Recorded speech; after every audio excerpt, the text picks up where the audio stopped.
In this video, I'll show you how to contact Temu by phone. Alright, there are actually two ways. First up is by using the app. In here, you're just going to want to make sure that you're logged in. Now go to the use section right here at the very bottom. And once done, as you can see, there's a contact support icon right here at the top right. Just tap on it and you will be landed to this exact page. Now what we're going to do in here is just basically scroll all the way down until we find this button, Contact Us. Tap on it.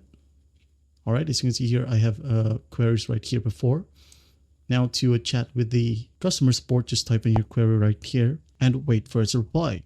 Now another way to contact Temu by phone is by going to your Chrome browser or any browser that you have. Now type in Temu phone number, hit enter.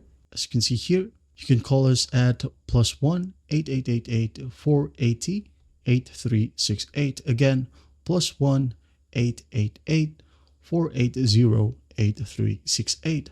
It could be any questions or general inquiries. There you have it. And that's how you contact Temu by phone. I hope this video helps and I'll see you in the next one.